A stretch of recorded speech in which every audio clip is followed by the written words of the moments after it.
तुर्की ने जब अपने सबसे बड़े युद्धपोत टीसीजी गैलीबोलू को समुद्र में उतारने की घोषणा की तो मानो वहां राष्ट्रीय गर्व की लहर दौड़ गई। हर तरफ यही प्रचार किया गया कि अब तुर्की समुद्री ताकत में बड़ी छलांग लगाने जा रहा है, पर हकीकत जल्द ही सामने आ गई और वो चौंकाने वाली थी।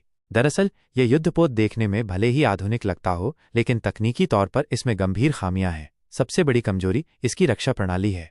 इसका मुख्य डिफेंस सिस्टम ESSM है, जिसकी अधिकतम रेंज केवल 50 किलोमीटर है। अब इसी के सामने भारत की ब्रह्मोस मिसाइल को रखें, जिसकी गति 3 मैक से भी ज्यादा है। यानी जब तक तुर्की का जहाज इस मिसाइल को पहचान पाए तब तक हमला हो चुका होता है। इस जहाज में CIWS नामक सेकेंडरी डिफेंस सिस्टम भी है, जो एक भारी भरकम गन है। लेकिन सवाल यह उठता है कि क्या यह प्रणाली ब्रह्मोस जैसी कम ऊंचाई से उड़ने वाली हाई स्पीड मिसाइल को ट्रैक और नष्ट कर सकती है? विशेषज्ञों की राय में शायद नहीं, और यही सबसे बड़ा खतरा है। तुर्की ने इस युद्धपोत को अमेरिका की तकनीक से लैस किया है, जिसमें 41,000 हॉर्स पावर वाला इंजन भी शामिल है। ये इंजन गति जरूर देता है, लेकिन जब हम बात कर रहे हों हाइपरसोनिक या सुपरसोनिक मिसाइल की, तो स्पीड भी कोई बचाव नहीं बन सकती। अब तुर्की को यह एहसास हो रहा है कि सिर्फ आधुनिक डिजाइन या इंजन ताकत की गारंटी नहीं होते। असल ताकत होती है आत्मनिर्भर टेक्नोलॉजी और एडवांस मिसाइल डिफेंस सिस्टम। खास बात यह भी है कि तुर्की ने गैलीबोलू के लिए फ्रांस से एस्टर 30 जैसी लंबी दूरी की रक्षा प्रणाली की मांग की थी, लेकिन फ्रांस ने यह अनुरोध अस्वीकार कर दिया।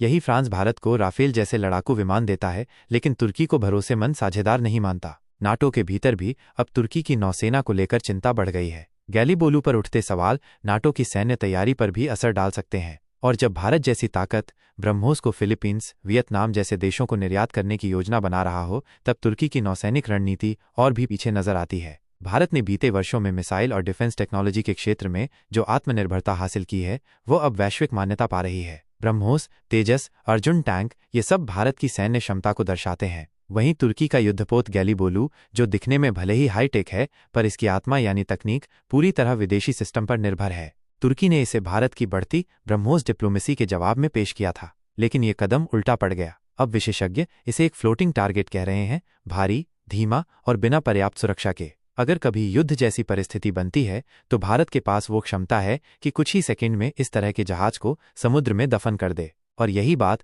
तुर्की के रणनीतिक गलियारों में बेचैनी पैदा कर रही है। आज भारत सिर्फ हथियार नहीं बना रहा, बल्कि वह एक रणनीतिक सोच भी तैयार कर रहा है, जो आत्मनिर्भर है, आधुनिक है और हर खतरे का जवाब देने में सक्षम है। इसके सामने गैलीबोलू जैसे युद्धपोत सिर्फ नाम के दिग्गज हैं। असल में वे एक कमजोर रणनीति के प्रतीक बनते जा रहे हैं।